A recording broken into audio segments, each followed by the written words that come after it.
Lisola kobeta lelo namoni na miso nanga. Bonjour la famille.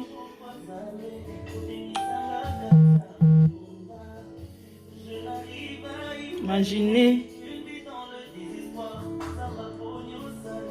Langa bas blessure.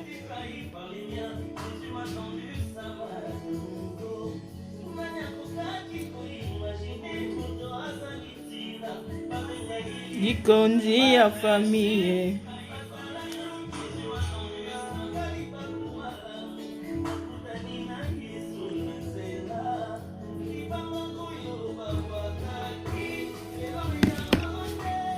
Et comme Ikondi ya famille. Bonjour la famille. Donc ça c'est mon coup de cœur, parfum Maria Guido que j'aime, un parfum naturel avec des senteurs naturelles.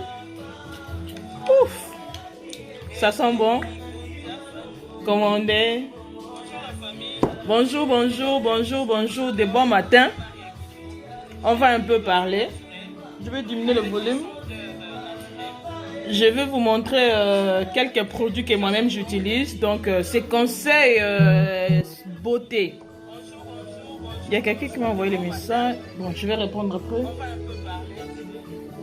Donc, c'est un conseil de la peau, traitement naturel avec des produits naturels. Je ne serai pas très longue.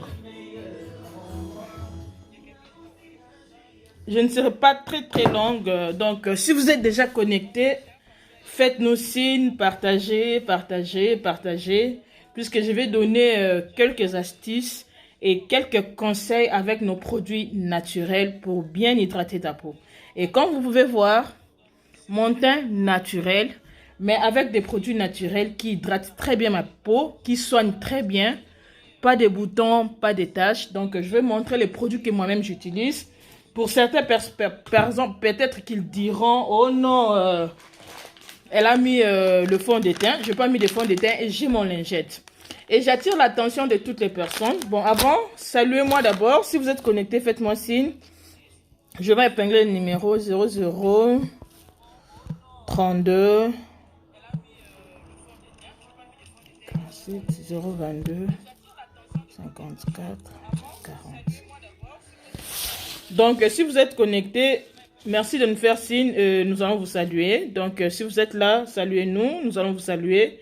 Et je vais montrer quelques astuces de mes produits naturels que moi-même j'utilise pour avoir cette belle peau. Donc, je vais montrer à certaines personnes si vous êtes connectés. Et si vous connaissez quelqu'un qui a des problèmes de peau, identifiez cette personne ici. Je vais montrer quelques produits. Je dis ce sont des produits naturels. Tous les produits que je vais vous présenter, je vais vous montrer, ce sont des produits naturels. Donc, observez mon teint naturel, sans make-up. Et j'allais interpeller à toutes les personnes de commander ces lingettes. Donc, si vous pouvez voir mon teint comme ça, c'est que je fais tous les soirs avant de dormir. Il faut avoir l'habitude de se démaquiller. Et je me démaquille avec ces lingettes. J'ai encore découvert qu'à chaque fois que j'utilise ces lingettes pour me démaquiller, et quand je me réveille le matin, je n'ai pas encore mis l'eau sur mon visage. Vous pouvez voir. Donc, je venais dans la classe, ainsi de suite. Et dans le bas qui, dans la live avant peut-être. Comme ça, bande konabiso pe ba ko comprendre avec de bons produits naturels pour sonayo et ozala kitoko soko zo la ba produits naturels. Il y a pas que l'hydroquinone, il y a pas que ba cortisone, il y a pas que ba produit o ezako décaper biso nde ezako soigner peau. Et je vais saluer maman Nadège Mungoudi. Bonjour maman Nadège. Merci de rester connecté et partager vidéo s'il vous plaît. Puisque je vais montrer des produits naturels intéressants qui traitent votre peau. Et maman Charlotte Lélé, merci maman Charlotte, bonjour maman Charlotte, maman Nadège Mungoudi, bonjour maman Nadège, j'ai vu ma fille, elle a les problèmes de peau. Maman Nadège, si votre fille a des problèmes de peau, vous pouvez déjà prendre mon numéro de GSM et vous allez trouver la solution. Puisque les produits que je suis en train de montrer, moi, ça fait 11 mois que j'utilise ces produits naturels. Et voilà, j'ai ce teint ici. Alors qu'avant, tellement que je suis une personne de peau sensible, avant j'avais trop de soucis de peau. Mais depuis que je suis dans ces produits et je vois maintenant mon teint est resté stable, je n'ai pas de problème. Oh, bouton. Wapi bouton. Vous avez là non lingette, hein. Bon, mon ok, peut-être que certains vont dire que non, aché, poudre, ainsi de suite. Non, hein, naturel. Et ceux qui vont m'écouter le ponanga, n'abaki avant la côte à la douche, il faut na ça la direct boye, puisque bon mona, ça c'est le bienfait et à lingette. Tous les soirs, na tchaka lingette na ilong. J'ai toujours dit, et ça va lingette ou et ça traitant. Et ça n'importe quelle lingette que non tu vas acheter, non. Ce sont des lingettes qui sont traitants. Tant on a sale la lingette na yo, ou soit tu te démaquilles avec, donc les autres yo protection na peau pour bactéries ou bien microbes et ça là on a poté non. Quand tu utilises moi en tout cas et ça secret oh on a découvert non non je dois venir partager. Donc lingette oyo c'est un lingette traitant très bien et je peux dire c'est un lingette qui hydrate. Donc non comprendre comment est-ce que lingette est qui hydrater pour tout ça m'étonne moi-même. Et c'est que je fais tous les soirs. Ceux qui n'a peut-être n'a se maquillé qui pendant la journée. Moi pas seulement maquiller pas maquiller tous les soirs. Sauf peut-être na moni que je suis fatigué ou bien au soukolité et ça dépendre. Même ce que soukoli na zora lingette nanga na lekisi yango na elongi. Et c'est ce que je suis en train de faire. Quand on a déjà lingette pour mona ma indenge sali et oyo na tika ki visage nanga boye pour mona. Je trouve que avec ces lingettes ça m'hydrate encore la peau. Ils ont soigné, ils ont nettoyé. Donc dans ce longa peut-être certains diront que non na tie poudre. Na tie poudre té. Ça c'est pour montrer que na tie poudre té. Et bokomona nde nazo pangse longi nanga na lingette bokomona ndenge ezotika nga hydratation. Donc voilà. Oh na tie poudre te hein. Et certains diront que non, oh peut-être yo za pembe de base non. Nga za pembe te, na za pe mwindu te, na za katikati. Na za katikati. Donc c'est ce que je disais, ba produit na biso so za mwindu et ko sukola mwindu na yo. Ça va nettoyer ton teint naturel. Et au moment que tu as une hydratation moko ya propre ya bien ok mutu nyosa wando tuno o baloba ke no teinture à milk soko sa pembe et ko sukola pembe na yo okomi na pembe ya propre et tu sens que ça rajeunit ta peau et soko sa marron et biso bomoni na sa pembe te na mwindu te mais bomoni quand même tenanga ndenge za nettoyer avec des produits naturels. J'ai pas intérêt na ko sabino non. Ce que je vous montre, et ça, nous avons découvert au fur et à mesure, nous avons utilisé des produits naturels. Mais pourquoi tout ce temps, tout ce qui a souffert? Dans ce moment que nous posons bébé, il faut que nous relouquons pour foutre et nous télésayo alors que nous bébé sayo. Donc, ce sont des très bons produits. Nous avons donc, si ça n'a pas se démaquiller pour peut-être que make-up. Lingette n'a pas et ça pembe. Yango. Et puis, non, ça, la lumière du jour, pour mon monake, au thé tricage. Non, pas de tricage. Yango.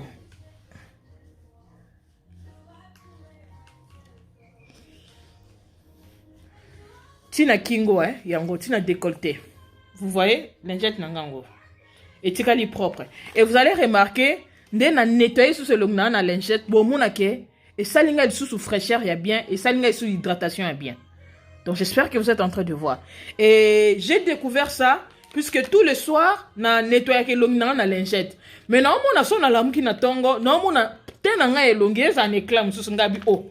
Mais lingette oyo na moni donc c'est vraiment hein, c'est vraiment affaire lingette oyo. Donc quand tu viens ozoya ça la commande na yo. Et j'interpelle surtout ceux qui ont mutu ya problème ya ba peau. Si tu as des boutons, oh nga batache, on est ceci. Babilo comme souswana ebima na banzoto bongo ezaba mafuta o tozo pakola ya mabe. Batu misusu quand tu parles, bon mon lokola, je sais pas comment dire. Moi tant nazaye ko salela ba kiyei ba mafuta msuswana puisque nga ba carolite na simba na ba carolite puisque nazo banga onda ka ndenge ezaki jaune bon na bino. Ngelo ka jeune bon na nzoto te puisque baby ça même ba soutien na ba kaleso en pembe na sela ba carolite te mais na pakola ba kiyei na pakola quand même ba professeur François Bedon na mafuta msuswana na pakola ngo mais après au moment na soko pakoli tout le temps au pakola mafuta 1 mois après 2 mois pour ce baby susu na epte soki nazali ko somande ya foe soki nazali ko somande ni donc et baby sanga poso tellement que et comme je suis une personne de peau sensible et ça la kinga oh et ça la kinga. Mais depuis que nous avons utilisé ma produit, je vais montrer les gammes tantôt. Et j'interpelle, si tu as des soucis de peau, ma gamme na la kisayo. Puisque ne pense pas que non, dans 2 semaines ou 1 semaine directement, tu vas obtenir la totale. Non. Moi, ça fait 11 mois que je n'ai utilisé ma produit nangai. Ça fait 11 mois que je n'ai pas colacé ma produit naturel. Et quand je commençais au début, ce n'était pas facile. Au début, Nazao mon appelé que non, teint, ezoko ningana, ezako changer, ainsi de suite, et jusqu'à ce que na yoko soit stabilité. Et na relaxa bino ba produit, oye pesinga stabilité na teint nanga, oye pesinga pe stabilité, donc na mon akunde na kolobate. Et là on a l'obara toujours, même quand je suis devant vous, et là on a sepé la gesa que na osala ba traitement na ba produit oeza naturel, et na za na hydratation nanga naturel, y a bien. Pas de soucis, pas de problème, y a ba bouton. Ngai bouton, nebi mbula bouton bimanga été. Donc, à mon akamora, maintenant, na mon abatum sos na ba bouton, je me dis, mais qu'est-ce qui se passe? Et je comprends, so mon mutu ba bouton, eza belé, en désordre, eza ma futa oya pakoli et lingi été. Ou bien, ba ma futa oya ba hydroquinone, nana, et l'autre toye barate. Quand tu appliques le lait avec hydroquinone, et si l'isaka poso, so botali po nanga, bon mon ake, poso, ça quand même bien maté, et ça quand même bien nourri, bien hydraté. Et les produits avec hydroquinone, quand tu appliques, et ça qu'on lia yo poso na yo, et ça qu'on lia poso, surtout elongi, na lobara toujours, très fragile, très sensible, que quand tu utilises ces produits-là, yo zo mon peut-être que copé sa hydratation, ils ont tenisa yo, mutamonia zo sepela, tout ça bonaboy. Ce que tu faux de teint, on a commis métis. Et moi je me demande, tu as une peau noire, pourquoi tu vas chercher à devenir métis? Tu n'es pas métis. Pourquoi tu veux devenir métis? En tout cas, excusez-moi, ceux qui n'ont pas ma baie, ou bien ceux qui n'ont bêtisi moutoumoro libaku, bolimbisanga. Moi, mon souci, c'est que nous on blessé bino. Souci nanga ezake, moi j'ai découvert quand même bah produit on a mon yezo nanga bien. Donc na eko kabula na bino, c'est apprendre ou à laisser. Je n'oblige personne, et ça choix ya moutou na moutou. Mais ngai na eko laksa bino, bah produit on a moni ke sungi ngai. Oh et ça lingai bien. Et je me suis dit, il faut na kabula na certaines personnes. Peut-être bazo lukape bazo yebate na sale la produit nini na sale la nini mais nga ba produit on a découvert ça bien na bino na so kabwa na bandeko. C'est pas pour vous blesser, j'ai pas dit que non nga mon na zo pa kola sauf Carolite na pa kwa Carolite bolim sa ba to ba kola Carolite po na yebi ke na poto ba se belé ba utiliser ngo certaines personnes na monaka bolim sanga. C'est pas pour vous blesser na mafuta na bino bolingara Carolite wana, c'est pas pour vous blesser. Moi, par exemple, na pakola baki na sale lango, ba professeur François Bedouin, ainsi de suite. J'ai utilisé celle-là. Bah, peut-être que ça naturel. Moi, je n'ai pas trouvé que ça naturel, puisque tout le temps, j'avais des problèmes, j'avais des soucis de peau. Et là, depuis qu'il s'est conscientisé qu'il n'a dit non, je dois arrêter. Na pakola ba ma futa o eza naturel natala. Et j'ai appliqué des produits o eza naturel. C'est ainsi, na mon résultat malamu. Je me suis dit, tout le monde n'a pas chapamba, on souffre pour rien. Ozo kende, opakola pimadou, opakola oyo, et finalité, tu as des soucis de peau, osana ba bouton, osana ba tache, et baby shonon maboko, ainsi de suite. Et pourquoi? Moussous koute dans mon exécution makolo, exécution nzoto, et ça le même ba cancer de peau. Pourquoi Rolingo comme un niveau wana? Pourquoi? C'est que je me demande pourquoi. Et sur ce, moi je viens conscientiser. Je n'oblige personne. Je conscientise seulement nazo conscientiser ma nation, peuple nanga, que non, voilà, avec des produits naturels, et tu n'auras plus de soucis de peau. Tu n'auras, si ce que je là, produits naturels, tout comme des produits de beauté, tout comme des produits de santé, tu n'auras plus de soucis de peau. À moins que ezali comme souci. Mais bako changer ba mafuta avec ba mafuta o ba laksara tout le temps, ya ba hydroquinone wana, ya côté lisa wana. Donc ezako mema, ezako baby sa bande ko mingi ba poso. Soignez teint yo naturel. S'il vous plaît les mamans, les papas. Bo soigner ba teint na bino naturel. Bo remarquer ba na biso to bota ba na biso na poto puisque ba na biso poto jamais au mona ko pa ko mafuta mo ba no telisa e. Ce qui kara ba na biso poto o ba bota ma so pese mafuta mo ko mo telisa e. Yemo déjà maman non, je veux pas ça. Est-ce que c'est pour autant que ba na biso ba ça bien te? Non, ba na biso ba ça bien. Ba ça kitoko, ils ont leur peau naturelle. Bah c'est bien. Et pourquoi pas nous aussi? To lukaka to garder ba teint na biso naturel. To zo lukaka to décaper ba peau na biso. Non. Utilisons des produits qui sont naturels. Soko yebite, on a sengara toujours. Soko se connecter, partagez vidéo. Puisque ndeko o yoko sunga, oko yebate. Moi, pour avoir ces résultats, c'est pas que nous on a baguette magique, n'a eu qu'au résultat. Oh, dans le bar toujours, on a fier, mon teint naturel avec des produits naturels. Je suis fier de ça. Dans ça, on parle de foot, hydroquinone, tout ça. Non, je n'utilise pas celle-là. Et moi, je peux même apporter dans le coup comme ma tout preuve à l'appui. Tant on a bandi ba traitement dans naturel. Ndenge baby ça qui n'a pas. Ndenge na comme on récupérer. Ndenge comme on wonga. Ba tout ça ça que non. Oh bon, on tika ka mon abi. Oui, je préfère rester comme ça jusqu'à ce que je vais obtenir mon lende na pas jusqu'à ce que je vais obtenir na zone la terre naturellement. Na qui comme me na bi no batu, ba pesa même ba témoigner, je vais le ba puisque et ça ngalinga oloba makambu na mona te intérêt pourquoi je viendrais mentir non nalinga ke loko nga mona osalela na découvrir na moni que ça bien na kabole ona bandiko o nga na osalela te na olinga ko kabula ona bandiko te non donc sur ce c'est un peu ça partager soko yebi ndeko mo kaza na problème ya poso partager puisque na l'accès ko ba produit nanga soko yebi ndeko mo kaza na ba problème ya po makasi na la kisi hein pas de maquillage et je peux même dire que na se maquiller te naza bien. Naza un peu sorti à poudre te pour na couvrir imperfection parce que j'ai pas besoin de mettre la poudre. Donc beaucoup mon a, je sais pas des tâches, bouton kutu na bossa nga bouton na MD bouton salate. Nga peut-être ça mon nga na bouton. Bon, je suis une femme, peut-être encore ba que non période et dinga na ndenge ngo mon tienga moi bouton moi encore ou bien mi balai et puis ça va partir, ça va pas me laisser aucune tâche au nini non. Pourquoi? Pour non ça les là produit au eza naturel produit au eza naturel eza protection pour na yo ce qui boye bité produit au eza naturel eza la produit de beauté eza la produit de santé eza protection pour na yo et je dis toujours nazo zo courage ya ko sala tout le temps ba live puisque ba retour au nazo zo na batu et au salanga bien et au salanga tellement bien que ozomona muta qui na problème de santé a joué ba produit na biso naturel a se soigner nango a soigner kaka maladie o azalaki nango te mais et qui ko soigner na maladie mususu o ezaki na kati nzoto. Moi ça me fait tellement du bien ceux qui na ozo ba témoignage ba réaction est bien et de même avec ba produit ba mafuta na biso o eza naturel tant muta zo sale lango azozo solution azozo résultat ya malamu et o salanga bien à moins que moi je dis toujours pour avoir un résultat correct, ça là ma faute pendant 3 mois, voire même 6 mois. Moi, les résultats que j'ai, c'est 11 mois.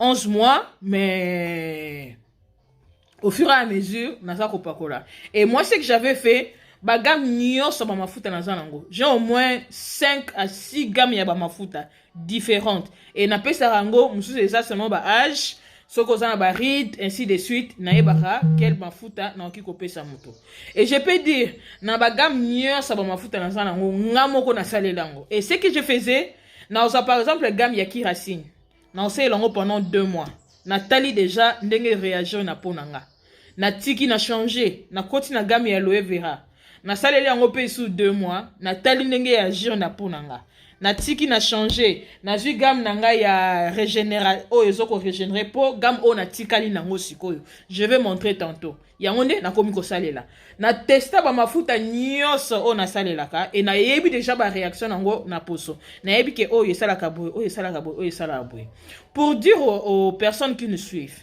ba te bele balobaka aloe vera yindisaka aloe vera yindisaka te c'est faux aloe vera eza ko hydrater po na yo.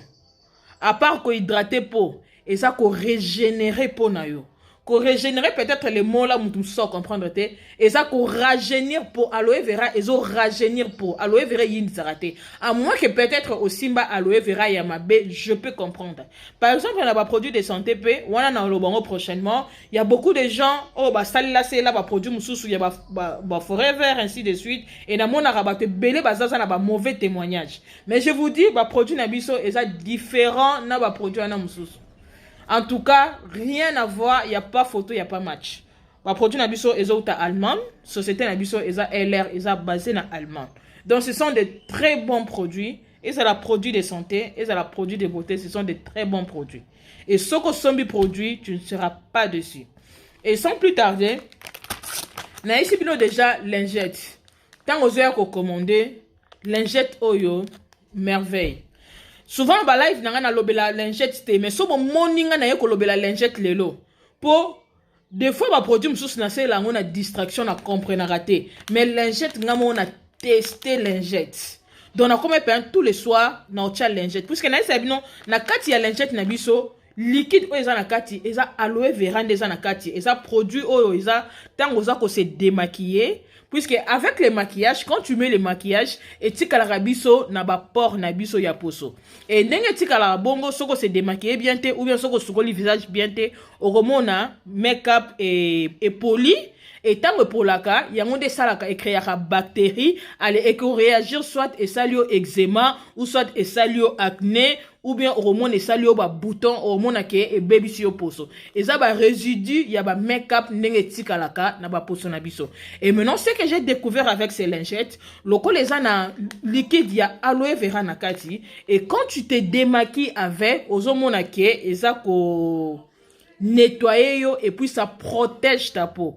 Et moi je pouvais contacter en tout cas nazalaki na okikoloba eloko pousser nga lisusu na lobela mingi. Moi bouton moko ebimaki nga ya règle, bouton moko ya règle ebimaki nga na pakoli kaka lingette na bouton avana lala na maselo na lingette na muki na tongo. Oh plat propre na bi mais lingette oyo c'est magique. Donc, lingette mon corps magique et puis naturel. S'il vous plaît, partagez la vidéo, vous partagez la vidéo, vous sunga bande comme sous. Ce qu'on est bien de comment ça na problème ya poso, identifier na vidéo na biso en tout cas à cause de remède, à cause de solution na problème ya po nae. Donc lingette tant aux heures recommandées, soit lingette, salé la lingette. Ce qu'on a na bouton et belé na elongi. Peut-être avant ou appliquer ma fouta, tester lingette na lo ba lingette. Oh, peut ça raison. Maman Odette Abi, bonjour Mère Eliane, Bombe Langami Balé. Ça va Maman Odette, bonjour Maman Odette, bonjour Maman Odette, bonjour. Il n'y a pas de souci, il n'y a pas de souci. Donc, vous testez lingette, n'allez bien, n'allez la lingette, puisque quand je viens présenter les produits, n'a pas ça nango. Mais en tout cas, on a découvert ma merveille dans la lingette. Quand tu viens commander, zoa lingette. Surtout si on a un problème, il y a pour sonner, na moni maman moka komelinga awa, moi on a un problème. Qu'on se déranger dans le sous-souté.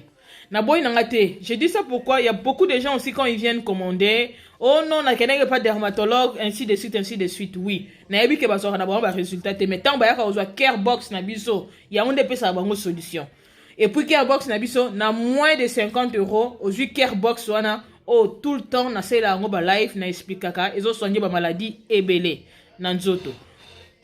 Et bah la solution à moins de 50 €, tandis que tant qu'on n'est pas dermatologue, bah comme les oyo et simité, bah comme les oyo et simité, bah comme les oyo et simité ainsi de suite, aux autres qui ne kara ko changer na ko changer. Mais ce qu'on a un problème il y a poso, il y a recommandé ma produit oyo naturel au moins que au cause remède na poso na yo. Et sans plus tarder, non la sabino ba gamme o ngamoko témoin, ngamoko na moni. Ndenge bino pe bozo mona poso na ngai très ravi, très satisfait. Non la sabino ba gamme o na salé là. Et nazui neti gamme à papaya, yango nde na salé la mikolo. Non la nyonso. Par exemple gamme ya papaya oyo. Oyo ça fait 2 mois que nazo salé la gamme oyo. Oyo za yanga moko bomoni ceux au fur et à mesure ozoko utiliser ezako mata. Ezomata. Donc, dans le loba, et ça fait 2 mois que nous avons la gamme. Et depuis que j'utilise ça pendant 2 mois, dans mon niquet, les autres les autres tiennent vraiment hydratation, il y a bien. Na poussani, hein, wapi bouton, bon moni bouton, oh yo, il y a tache de beauté. Nana bouton te, nana tache te, oh bah ni non. D'ailleurs, quand on a tiré sous poudre, na bima sous pour poudre paye na mon arrêté ça rappelle éclat. Mais moi je trouve que na tcha poudre, on a tcha poudre été, donc normalement on atteint l'anglaise bien, j'ai pas besoin de me maquiller et je me maquille na ba occasion de na se maquillaka. Et oh esa gamme oh non ça est la mikolo. Ça fait 2 mois que j'utilise cette gamme et na moni ba résultat esa impeccable. Surtout na été, na lobara toujours na été teint na biso e yindaka. Pourquoi? Moi ce que zobeta yo na ba UV wana ezala na tendance et brûler peau. Mais avec ça, et ça qu'on protéger pour nayo. Moi, ce que je fais le matin, avant la côte à la douche. Bon, non, là, ça n'a pas produit. Oh, on a salé la ka. Bon, ce qu'on a, on peut s'abîmer conseil. N'engé nini, au cul, on a traitement ya pour son nayo. Et ce que je fais, avant la côte à la douche, na zoara gel nanga oyo. Na zu gel nanga. yango yo. Nazwaka gel nanga na tie yango na brosse. Na tie yango na brosse. O eza appareil, eza brosse nanga. So na siso salela na protégera brosse nanga na étui. Bomoni étui nango eza lokola valisette. Donc na kopesa conseil na suka po oyeba ndenge nini okobanda traitement ya peau na yo naturel pour obtenir résultat ya malamu, mais avec patience et persévérance. C'est pas dans un coup de baguette bambala moko, non. Et ce que je fais, appareil nanga so na siso sala son de longi na tcharango na étui nanga iboy. Et nazo so appareil nanga yango yo, brosse nanga ipe yango yo, nazo so brosse. Donc je fais ça pour entretenir. Il faut toujours que chaque chose à sa place. Nazu brosse nangai, na chaka boy. Voilà, na branché mon appareil. Et ce que je fais tous les matins ou les soirs, nazoka brosse nangai na gel. Oh non, là que ça, na ça les langues après live na okendo skole longi. Na chaka gel nangai boy. Je vais utiliser ça. Bomoni gel nanga yango yo. J'espère que bomona gel nanga yango yo. Nakangi. Pas beaucoup hein. Oyo eza uniquement pour le visage. Ça c'est pas pour le corps, uniquement pour le visage. Eza gel douche te que non oswa na nzoto non. Eza crème ya pa ika na kati. Pa ika na kati na aloe vera pour na ko protéger pour. Ça c'est uniquement pour le visage. Na chaka gel nanga na pareil et na eko sukola elongi nangai. Soki na sisi ko skole longi na ngai na niki nzoto na ngai, et ce que je fais nazwaka sikoyo gel na ngai oyo bomoni eza déjà na ya nini ya kofina ozuka ka gel na yo oki ko chaboy o tie quelques gouttes. Tu n'as pas besoin de mettre beaucoup, non, tu mets quelques gouttes comme ça na sko déjà longi na lingette ya bomoni na tie, tu mets quelques gouttes comme ça et c'est tout. Allez au bandi, commencez très bien massé na elongi.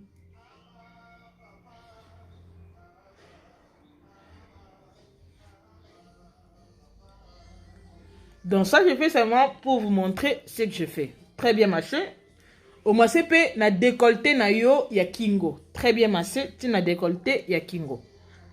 Et je trouve que c'est ça, et ça qu'on protéger pour nanga mikolo. Gel na biso ya papaya. Et après que ça les la yango, oyo na okene nanu ndenge na salaka ba routine nanga ya tous les jours rapidement. Et na so la sabino crème o nga moko na utiliser ka yango yo. Oui, voilà. Day crème na chebo e pobo mona. Tout est naturel. O nga moko na salelaka yango yo. Oko sala capture écran day crème régénération. Na salelaka yango et na crème nanga eza na spatule yango yo. Natela toujours batou pour ne pas ozo liboko o tia na kati ya produit. Eza na spatule nanga o na salelaka. Crème o ngamo na salelaka yango. Donc nazo fungola. Yango yo o ngamo na salelaka yango yo.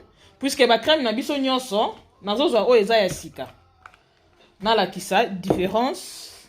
Na la kisa différent. So moni na tindeli o crème eza déjà ya kufungama, c'est que eza mabe. C'est que na sina fungola ki yango.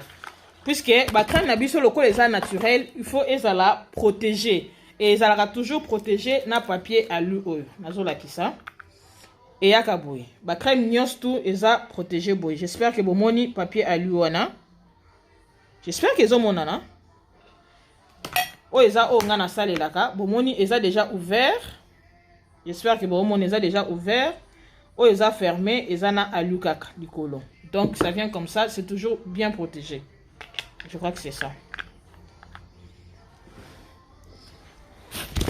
Ah oui, on est yangai. C'est toujours très bien protégé. Et puis spatule na yo eza na kati ya etu na biso bomona bakomi même wana LR spatule nango yango yo. Et nazo zong sango na carton nango.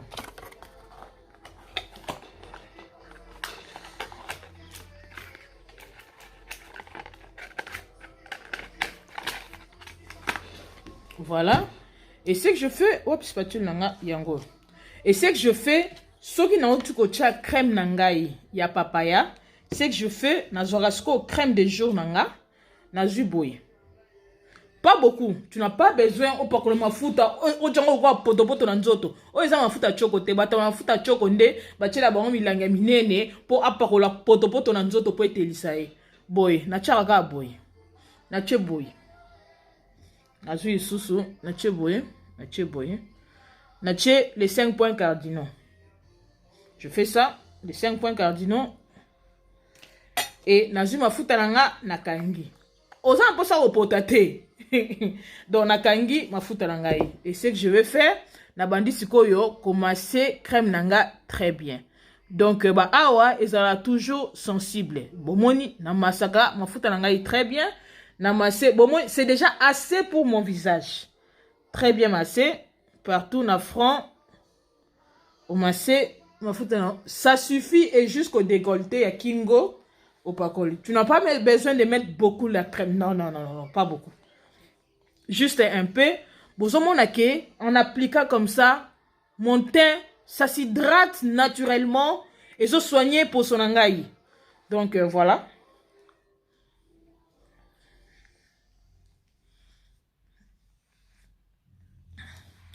Monique, moi, point 4, point cardinaux là, au Nachaki, donc j'avais assez pour mon visage. Pas besoin de mettre beaucoup. Et moi, ce qui n'a encore la crème nanga boina ça là nango 3 mois ou plus. Puisque esa crème de jour na crème de nuit. Et j'allais encore interpeller Naïb Sabandeko. Crème de nuit, toujours important. Mais tu négliges. Je ne sais pas pourquoi est-ce qu'on néglige.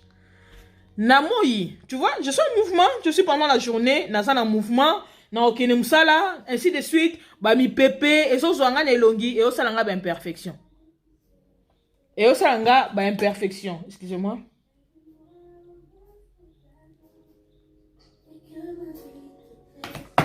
Mais tandis que Nabutu, Nzoto eza au repos. Posonayo pe eza au repos. Et Sengaka, on utilise skoyo crème de nuit. Crème de nuit, beaucoup de gens négligent. Alors que to obtenaka hydratation.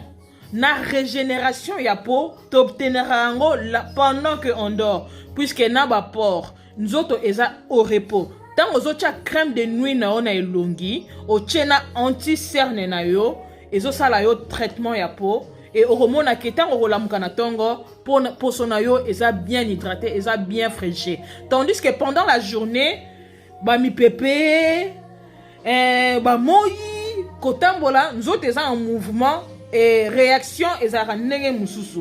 Maintenant pourquoi nde penza poso eza au repos ozomona ke hydratation, régénération ezo salema na toute tranquillité. Bon négliger crème de nuit. Et ça crème de nuit anti-cerne jamais négligé. Il faut toujours soko pakol ba mafuta na yo boye. Puisque na bosani ko kitana anti-cerne nanga na tika on dikolo. Et ceux qui na sisi ko pakola crème nanga boye. Ozui anti-cerne na yo olandi siango na se ya misu. Toujours faire ça. Mafuta tan basali mafuta, basali crème de jour, basali crème de nuit, basali anti-cerne. Ne pensez pas que basali yango kaka pona ko sala non. Puisque bato basala yango ce sont des dermatologues, basala étude ya peau, ba yebi que non na poso na elongi. Boye, po ezala boye. Ils savent pourquoi est-ce qu'ils ont fait ça. C'est pas en fait, c'est pas pour rien. Il y a un mafuta nyos et ça toujours différé. On a la crème de jour, on a la crème de nuit, on a aussi l'anti-cerne.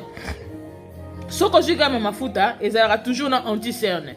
Donc dès na si ko tia mafuta crème nanga boye, je peux maintenant prendre l'anti-cerne et puis na tie na se ya miso. Toujours capital. Bon on a ba conseil nanga bien ndenge na oloba.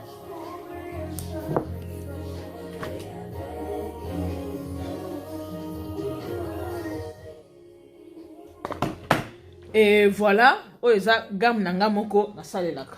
Donc pour dire le kola banini emballage eza en verre puisque eza en verre. Na banga peut-être comme j'ai des enfants à la maison ba oya passo là. Et ce que j'ai fait, ceux qui n'a sisi ko appliquer crème, na zongi si on a carton pour na protéger. Puisque si tu as des enfants à la maison, facilement moi na koya a passo les lieux moulagi na yo. Et vous voyez que même l'emballage na biso et ça l'emballage moko original, ba ne que beletan ba somba ba produit abi ah maman Eliane ba produit yé. Donc la qualité va produit dans mon pays nous c'est ça va produit original dans mon va produit même les emballages et puis ça pour ça ça produit. Et moi ce que je fais ceux qui n'a si pour appliquer crème nanga na tchakango toujours na carton aller na déposer pour éviter que ce que quoi et pas ce puisque ba milangi nango est en verre. Donc c'est comme ça que je fais. Et appareil nanga son na sisi ko sukola elongi. Pour na ko protéger appareil na yo na zoka toujours appareil nanga na tchango na kati ya valisette nangai. Donc na tchango na tchaka boye na tchaki gel na oni ke elongi nanga après. Comme ça. Donc na tchango toujours na kati ya valisette nanga pour ezala protéger. Mais ba appareil na biso ezala toujours na carton oyo. Donc c'est ça l'appareil. Et na kopé ça conseil après ndenge oki kozwa gamme pour obanda traitement na naturel au tala penza bien au soigner pour son naturellement. Et ce que ça fongoli appareil non c'est que je fais na chaque appareil nanga na étui boye et na kangi donc na protéger. Et ça on a gel nanga ya papaya oyo na on nettoyer long nanga après. Donc j'en passe. Donc j'ai montré ma gamme o nga na salelaka mikolo na salela papaya na salelaka o nde na tikala nango libela yango nde na salelaka. Et na zape na ba lotion tonique. Naza na lotion tonique o eza face tonique na cleansing milk. Cleansing milk ko c'est lango nde ni. Soza mutu o tchaka ba make-up ebele, pas seulement make-up, c'est aussi pour na ko nettoyer elongi. Moi, tantôt là, na nettoyer ki longi nanga kaka na lingette. Mais ce que tu peux faire, au kiko somba pe cleansing milk na yo, oza na toilette na yo complet. Cleansing milk nanga ngoyo, eza na lotion tonique. C'est comme ça, tu peux faire les captures écran. Et ce que je fais, na zora cleansing milk nanga 2 fois. So na moni ke nana makasi vraiment ya koniki longité. Et ce que je fais, na zora cleansing milk nanga na zu lingette nanga. Po na nika elongi nanga na zwaka ou soit pour se démaquiller na zwaka na zui gel ndambo ya oyo na chiango na lingette nanga na niki elongi so na obiko nika ozo nika na bassin ya matoi ozo nika na kingo ozo nika partout na niki elongi nanga très bien na cleansing milk. Donc eza kaka gel moko ya milki avec de l'aloe vera puisque base ya ba produit na biso eza aloe vera. Ce qui na sisi konika na zui sikoyo face tonique nanga yango yo na zui face tonique. Tu peux utiliser aussi le coton mais moi je ne préfère pas ngana utiliser nanga sous ba coton na te po na ebite ndenge salamaka na zoaka toujours lingette nanga na tu face tonique nanga yi po ekotanga sikoyo et nettoyer na kati ya ba pore nanga en profondeur. Face tonique eza ko nettoyer au sentir que soki o appliquer ngo et pikaka. Donc, ils ont nettoyé banini na yo en profondeur. Donc, c'est ça. Moi, j'utilise les lingettes. C'est là, bah, quand on a bah, white donc, OP, ils ont ni gamme nanga, il y a soin des visages oyo na salelaka. Et à part ça, on a nzoto nangai na salelaka oyo. Liboso, na la ça on a zako salela qui est encore très bien. Ah oui. Oh, hello, good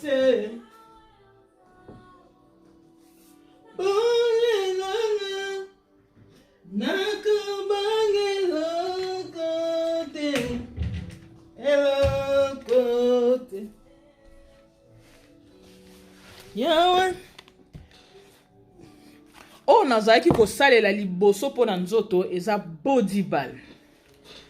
Ça c'est top. Eza crème moko soko zo pakola ngo na nzoto na eptene na koloba puisque na oyeba te. Donc tu sens que ça t'hydrate et zo nettoyer nzoto na yo bien. Eza raga mboye na gel douche nango. Eza raboye na gel douche nango et puis na crème nango. Bon na zoka ba gamme ngo nyonso complet na laksabino.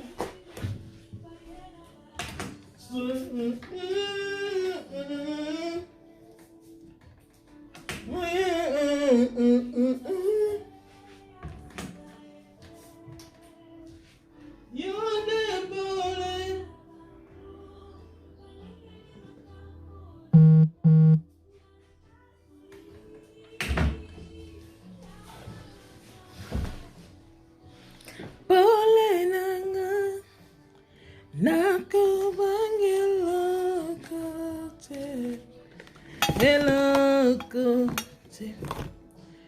Donc, oyo, eza ya papaya, dans l'accès qui y a papaya, à part ya papaya, naza pena oyo. Donc, vous voyez, c'est le même. Sauf que, oyo, eza na base ya païpaï, mais oyo, eza na base ya huile d'amande, na olive. Donc, c'est ça. Ça sent très bon, c'est aussi très bien. Bon, moni, au goût eza mingi kaka, aloe vera, même principe au pompé. Et naza na gamme oyo, o pe na recommande à batu, o eza première gamme naza nango, eza na gel douche nango, mais je crois que gel douche est linga na stock, puisque gel douche wana, j'ai des gens au bazwa, kasoka zui gel douche, maman tchilanga mbala moko 5, tchilanga mbala moko 10, puisque ils ont nettoyé très bien nzoto. Et naza na oyo, body balm c'est pour le corps. Na été so bomona, puisqu'avec la lumière du jour, na on ça encore moi contre jour, body balm, bon ça capture écran.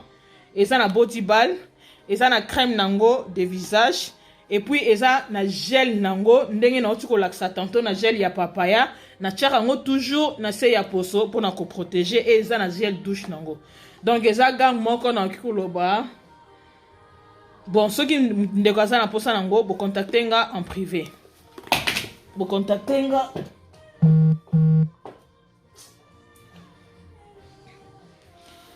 en privé. Donc, ils ont une gamme oyo, ils ont régénérer pour nayo, ils ont nourrir pour, ils ont une hydratation naturelle. Donc, ils ont une gamme oyo et ils ont une crème à main nango, ils ont une crème à main nango, ils ont une déo nango et ils ont une crème à pied nango. Donc, vous voyez. Donc, bon, comme on a même les emballages, c'est vraiment très bien. Donc, dans la gamme oyo, c'est très bien. Oyo, gamme on appelle ça mingi adolescent. Donc, à partir il y a 8 ans, comme ça, on appelle ça mingi gamme oyo. Mais ça dépend de ce que lingi na open oza maman ou lingi ozango, il y a pas de souci. Oyo, gamme on appelle ça mingi bado pour n'habiter que bado, parce qu'il y a problème, il y a bouton, ainsi de suite. Et à part oyo, naza na gamme nanga oya kirasine pe, naza na gamme ya kirasine, eza crème de jour, crème de nuit et anti-cerne na sérum nango ya collagène. Sérum o na linga mingi, na lingango vraiment mingi, sérum ya kirasine, sérum ya kirasine eza kaka collagène. Eza loko msusu te, eza kaka collagène na collagène. Et ce que je demande toujours, soko sombi gamme ya kirasine eza gamme o eza ko régénérer. Donc on appelle ça mingi à partir il y a 40 ans au qui déjà ko banda ko ça la gamme ya kirasine. Puisqu'à partir il y a 40 ans poso ezo banda déjà ko lâcher au mona moi ba apparition, il y a ba première rite. Il y a on appelle ça toujours gamme ya kirasine. Pourquoi? Pour eza na sérum nango ya collagène. Collagène eza ko servir na ko régénérer na ko rajeunir poso et c'est ainsi o eza kaka collagène na collagène. Donc na sengara toujours ce qui ndeko azui gamme ya kirasine azui collagène na ye asangisi yango na crème de jour na crème de nuit et ce qui azui crème ya nzoto azui atie yango pe ndambu. Donc collagène eza ko rajeunir po eza ko longola ba ride et puis eza ko lisser po na yo o mona ke komi na peau lisse. Donc sérum na biso ya collagène eza lisusu très bien. Sérum na biso eza lisusu très bien. Donc na gamme nanga ya kirasine naza na crème de jour, crème de nuit, anti-cerne na collagène na biso oyo o bandeko mingi baswaka na gamme na biso ya kirasine. Et à part gamme ya kirasine na l'accès bino oyo ngamo na salelaka Nact Regeneration o ngamo na salelaka à part yango pona nzoto na salelaka oyo. Donc ça c'est encore très bien. Vous voyez que eza ko lisser, eza ko hydrater nzoto na yo naturellement. Surtout ceux qui va vergeture et c'est parce que on a nzoto ainsi de suite. Donc eza ba gamme moko o eza ko régénérer tant ozo pa kolango ezo soigner yo. Et mafuta na biso ya nzoto eza na peeling. Ah, beaucoup ya boani. Eza na peeling. À part peeling, eza na body cream. Et comment est-ce que vous savez la ndenge na lobara toujours na bandeko, soki osukoli nzoto na yo, ozui peeling. Peeling na yo, o masse nzoto na yo partout. Très bien, ozo masse, ozo sala lokola, oza ko effacer, oza kogome. Otiki même pendant 10 minutes ou 15 minutes. Allez, au kotisko na douche, au sopi karamai et le kio. Allez, tant robima, jusqu'au body cream. Au pakoli mafuta na yo très bien en nzoto. Au mona ke ten na yo ya nzoto. Et rozala kitoko. Et ko hydrater yo poso kitoko. Et ça va bien te nettoyer. Donc, eza gamme na biso ya nzoto. Eza na body peeling nango, na body cream. Eza na 38 € le 2 boîtes. Donc, pour na soin ya nzoto na yo, pour na hydratation ya poso ya nzoto na yo, pour na kosala gommage, ko régénérer ten na yo ya nzoto. Donc, au Kikozwa Oyo. Ils en a 38 € les 2 boîtes. Donc, ce sont de très bons produits. Oh, ils ont hydraté, oh, ils ont soigné. Oh, ma fout en appel dans salle la peau nzoto yango. Donc, pour Kikozwa, ma fout en abisso yanzoto yangoana. Et je crois qu'il y a un lobby déjà. Il faut toujours qu'on utilise peu baume à lèvres. Baume à lèvres nanga. Baume même le teint, même la couleur. Ceux qui osent l'œuvre na yo comme déjà noir et béba, donc zoa bon ma lèvre et ça la traitement. Et moi c'est que je fais tous les soirs, jamais na matanambe tout ça que na tia bon ma lèvre, jamais. Tous les soirs avant na matanambe tu na tia toujours bon ma lèvre nanga. Donc et ça bon ma lèvre oh et ça traitant. J'espère que bon moni, vous voyez que na teint nanga ya visage na lèvre nanga, vous voyez que ça va de même. Donc un mot qu'on a ça là, so moni pe que bouton mo rebimio au cause de bon ma lèvre, au tche place moi bouton ezali au tche au mona que ero sécher ma mort bouton. Puisque même ba bouton de fièvre sur aux anango sur tche bon ma lèvre, ezo bon ma bouton de fièvre. So moni moi bouton moi salon elongi ou bien insecte mo piqué au cause de bon ma lèvre non, au tche ka place on a boye, tu vas voir que eko sécher en une minute. Donc c'est que j'ai dit ba produit na biso nyonso eza ba produit o eza traitant. Ils ont un traitement naturel. Ce qu'on dit déodorant, ils ont un traitement naturel pour la vaisselle. Ce qu'on dit labello, ils ont un traitement naturel. Produit nion ce qu'on voit, ils ont un traitement naturel. Donc c'est ça. Et na koleka, na ninko ou mela mingi te puisque na on sale, na okem sale. Mais tellement il a linga vino mingi, na vino non, na glycéré ba on a moi secret oyo. Ba koka koyeba. Et sans plus tarder, tout ça na ba crème na biso pour na massage ya liboum. Ngaku na ko ba mikolo na meli tellement te na ngate, j'étais trop occupé. Na moni moi li bunde muke, mais na olité. Ni moi quand même ngambe. Ouais, voilà elongwe. Mais na olité, na otika bino kamingte. Et c'est que je fais body body gel. Body gel eza pour na massage ya ventre, ce qui meza munene, ce qui ba maboko ba ventre eza minene ou bien ba cuisse. Nazo laksa ba tête tantôt au Kikozwa body gel na yo avec le gant, ce qui aujourd'hui au lati gant na yo au tche crème aller au masser très bien, ils ont pour permettre massage tango ça la massage et pénétrer yo très bien na kati ya nini ya libumu ou soit na maboko. Et sans plus tarder, pour na commencer ça, tisane minceur. Donc j'insiste là-dessus. Certains diront oh, t'es comme Diana été, comme la batte, tout ça, bon, non. Il faut toujours continuer. Ce qu'on me dit, t'es mingi, au remonake, au banako perdre na yo, facilement, au monde banako perdre. Et dans l'accès que moi, c'est que je fais, je vais tourner ma caméra tantôt. Na tcha, tisane nanga, na tcha, on a kacha boîte nanga, oh. Na sala toujours, na zo la kisa. Donc, quand tu as déjà, il faut que na te nanga na musala. Na sala termo nanga, na loba ki so oza na posa lango, o salinga ici. Wana na allumé awa na che 1 litre ya mai. Lokwa na che 1 litre ya mai nazo laksa quantité ndenge na chaka. So oza na posa pe ya thermo oki ko sala ngasi na fungoli. Eza na passoire nango na kati. Eza da na filtre nango yango wana. Donc na ozwaka ka te nanga na kochango awa, c'est facile. Na che 1 litre ya mai, mesurette na chaka boy.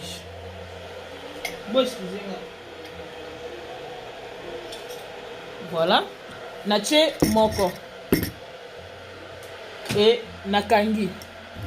Donc on a 1 litre, nache cuillère moko plein ya te nangai. Donc na kotika ngo etoka na bana komela na banda ko digérer. Mais c'est mieux idéal les a à jeune na tongo.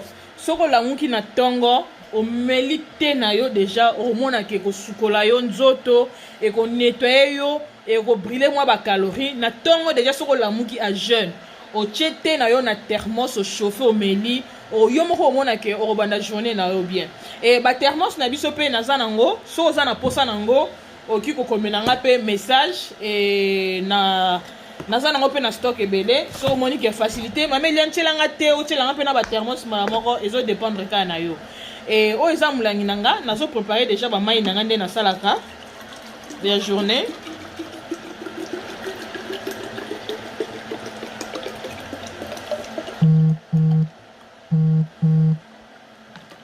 natie 60 et à 60 ml nazu Pro Balance nanga ça toujours bandeko Pro Balance koza nango te très important pour la santé nga tu as toujours 6 comprimés na tu as toujours 6 comprimés na kati mai nanga boy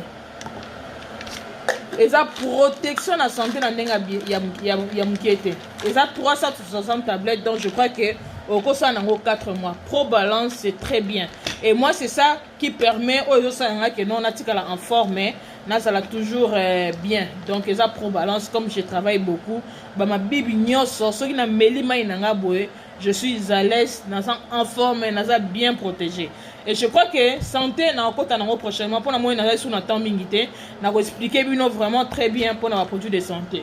Donc, vous commandez Pro Balance et ça très bien. Tant que ça la commande, peut-être pas produit de beauté. Le va m'améliorer un Pro Balance. Pro Balance c'est la base et ça très bien Pro Balance. Et battez, oh ils a tisane mes soeurs, biso. Oh ils a tisane mes soeurs pour un régime, ils allent à 23 € et oh ils a tenabiso cistus, ils a antibiotiques naturels. J'avais dit la fois passée. Ce qui met la cystus na biso na pourquoi et ça pour éviter yo ba bactéries ou bien ba microbes et se développer dans nzoto et na beteki mingi c'était ce qu'on a na zemi ozana posa ozo te na biso cystus pourquoi tant ozo mela chaque pot ozo mela te na cystus et ça pour permettre yo ozo en bonne santé et ça pour éviter moi ba microbes misusa mike et se développer et en plus et ça pour éviter biso ba sa zemi mingi bazala na problème tout le temps bazora ba infection ba infection urinaire et ça là bango mingi mais ce que mais la cystus c'est ça qu'on protéger déjà ils ont protégé moi si soit azana zemi cystus ils ont protégé et je disais tant on est recommandé en plus c'est ça 17 €, cystus c'est ça 17 €, tisane minceur c'est ça 23 €, cystus 17 €. Nanga la sabino bo mo ndenge bulo nanga etoki ekati donc ekati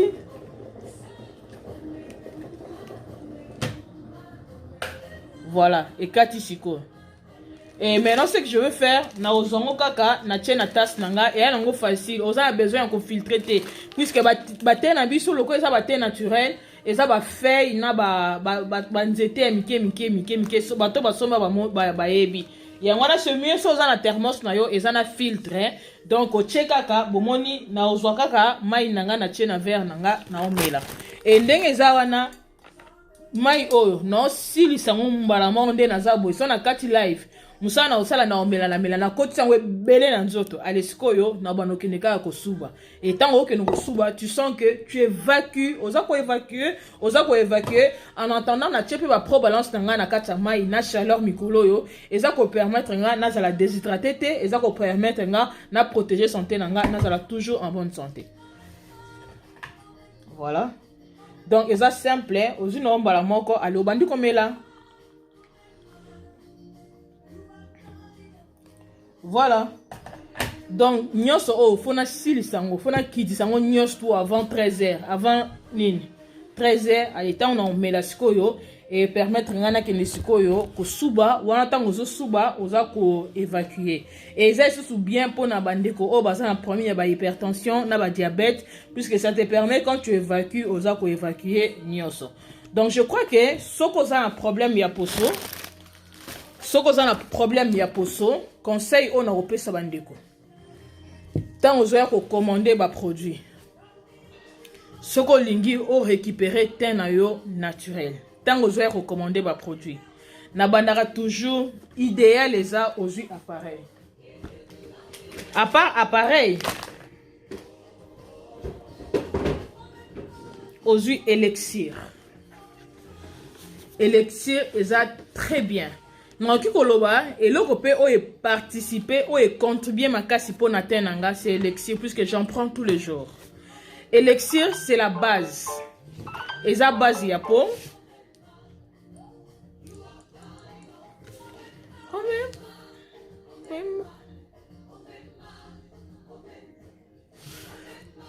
Donc Elixir eza base ya po. Sozo mela Elixir, na ipte so mon Elixir. Sozo mela Elixir, surtout ceux qui ont appliqué déjà ba produit ya ba hydroquinone. Yeba ke so salela hydroquinone na po na yo, yeba ke po na yo comme déjà sensible. Ko ba te non nga na po sensible te soko salela hydroquinone. Hydroquinone et bébé ça la poso. Ceux qui ont simbi déjà au parole en foot ça ba hydroquinone o etelisaka yo. Donc tchana mutu na yo ke o sa na po sensible. Donc on a automatiquement au comme une peau sensible. Et sur ceux qui m'ont ça le traitement ya pour naïe. Au lieu de récupérer un naturel, n'a reconseillé yo appareil. Appareil c'est mieux puisque appareil tant aux os sukola lango elongi, aux os sukola tina ba por na yo et tant on appliquer ba gel na yo eza ko hydrater bien, sorozaki na ba tampon ainsi de suite. Tant aux onika un appareil peut eza ko contribuer na ko lisser na ko longolaka ba microbe wana au fur et à mesure et quand tu vas appliquer ta peau pour appliquer ba produit na yo et ko sunga yo. Na ko conseille aux appareils. Quand tu es non, mamelia les cher. So ta les cher. On continue na hydroquinone, on continue quand la carolette ya. Eza combien carolette? Alors que tant on continue bongo. Au baby cisco posona yo, au rekoresu ko récupérer posona yo te, au komika mutaba fort de teint. Donc, bolinga otika naturel boete, nde naturel boe mabe. Bon, obimi na ope ba oko bengo brusque. Tu n'as pas besoin de faire maquillage obimi na ope bongo. Puisque son mouton a derrière ba tampon, jamais abimaka sans tia poudre, jamais. Ou bien so monye masque pe mikolo, masque sungi ba te belé na mona ba tamaka na sa masque. Ça mon abi moi rapide à tirer poudre te o mone ka sa mami ki masque na ye ala akangi kitambala obi ala ti chapeau zippé wana o bombelo po tirer make up te po ni ba punition makasi bon c'est là ba produit naturel mundeko pardon c'est là ba produit naturel soigner pour son na ba produit naturel o mona ke o banoza na ba charge wana te ozanga poudre te et maintenant au lieu de dépenser l'argent au son ba produit sans naturel au traité pour na yo na o dépenser mbongo que nous ressommera tous les mois au charge na ba poudre o ponani soigner pour son ayo o lo somma ba poudre puisque ba poudre na peut coûter cher hein? Surtout ba poudre o e bomba ba tâche na ba nini wane coûter ke surtout so ozora marque ba poudre na ngeza la ka ba 30 €, ba 32, ba 40. Il y a moins cher so ko zimo lo moins cher 25 ezaka likolo o le scoton du sanzoto na ba poudre. Vaut mieux genre un produit naturel au soigner pour son ayo comme ça ça libre donc poudre comme non cas des passages ou bon ok moi fête mon corps moi soirée mon corps ainsi de suite puisque maquillage peut tous les jours et même ça appelle sous poso surtout sans oyer ba ko nettoyer penza et longi bien et même ça ali sous poso na tika na 5 minutes on a le bon donc na conseille aux yeux appareil puisque appareil ça ko nettoyer pour na yo en profondeur et à part appareil aux yeux qui na yo ya Elixir. Na lobi traitement ya malamu, il faut aussi la 3 mois. Na ki na biso ya Elixir eza 1 mois. Mais eza ko dépendre au fur et à mesure. Na zananga compréhensible na batu, na ninga ko charger batu te. So moni que peut-être que tu ne sauras pas acheter du coup, na reconseiller yo ba produit eza première nécessité o yo ko banana no traitement nango et au fur et à mesure, roye bandengo ki ko bana ko za ba bloc na yo malembe. Base, so ko za na problème, na repesa yo appareil na kopesa yo Elixir na kopesa yo Carebox et puis sikoyo na lukelio lingette na lobi lingette pe eza très bien ay na lukelo sikoyo gamme ya mafuta oyo na oki kopesa yo pour obanda traitement na yo naturel o récupérer teint na yo naturel soko za na teint naturel romona oza même crédible ba bon na linko blessé minote chez nga ba parole na ninga te que non mutu monka se sentir frustré o te lo barabon pour ani non. Moi, mon souci est que j'ai découvert des produits qui sont naturels, ou ils sont traités pour ça naturellement, et vous aussi, apprendre ou à laisser, vous pouvez faire de même. Non, blesser communauté, puisque je sais que notre communauté, tolinga ko pakolaming ba produit, ba mafuta ou ezo telisabiso. Non, na boy nanga ko blesser mutu, nazo blesser mutu. Et ça que non, on doit se conscientiser que produit moro ya malamu pe naturel, ou ki ko soigner pe pour son yo naturellement. Yo so mon star au tchoko. Tout à ba star na biso tozana bango ba Deborah Lukau, ba Sir Rosny, ba maman Sandra, ba papa Mike. Yo mon bango ba tchara ba choko. So tel ba poser bango naturel na baza kitoko, ils sont belles comme ça. Choko, ba kama choko za juste ba kama kala. On attend que ça ignorance. Oh to tchaba choko, mais choko 21e siècle mtacha choko. Ah boni boy. Bah maman. Tous sont naturel, pardon. Tous sont naturel, tous c'est là produit naturel, tous sont naturel.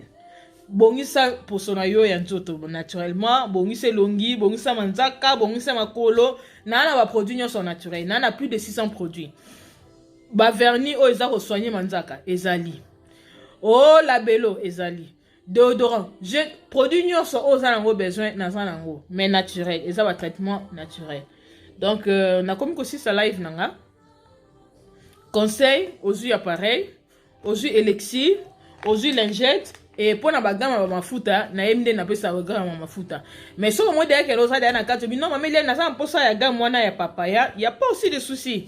Mamelia na za mposa gambo y a pas de soucis, na yeba toujours ndé na ki ko recommander mutu produit. Mais moi ce que je demande c'est la patience.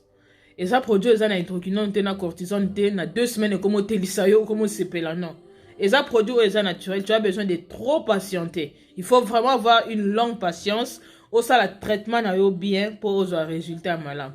Et bah produits nabiso ce sont des très très bons produits. Si je dis très bons produits, je sais pourquoi est-ce que j'ai dit ça. Et résultat nango final, et ça à vie hein. Et ça que non non, c'est à vie. À moins que yo moko ok ni suko baby ça, ozonge la sauce pour mafuta ou amabe. Mais sur aussi la noka ba produit non naturel, il y a pas de souci, il y a pas de souci. Sur Monique, tu vas commencer à utiliser ba produit non à vie. Na ebi pendeni na okiko sunga yo pour ozara ba produit na yo tout le temps. Donc je suis dispo nazawana, on est là pour s'aider, pour s'entraider et je suis là, je suis là. Donc na ici s'il y a des questions, je peux répondre à Vato Kabwana. Merci na bande konyo so o bazak en ligne o ba soutenir biso. Donc, s'il y a des questions, santé, je vais donner ça prochainement. Aujourd'hui, je n'ai pas le temps pour la santé. Nenga kana laksa quelques produits pour nos soins de beauté. Et s'il y a des questions, je suis là. En tout cas, il y a 2 minutes. S'il y a des questions, je peux répondre. Et pour vos commandes, je crois qu'il y a les numéros affichés. C'est les 0032 47 022 54 40. Donc, si vous contactez le numéro, vous voyez que produit na yo. Donc merci na présence na bino nyonso et merci na bandeko oba partager vidéo pour na bandeko mususu pour na osunga bandeko mususu nzambe ya lola akoka kopambola bino akanisa bino donc na MD na koloba susu te na lingi bino bisous.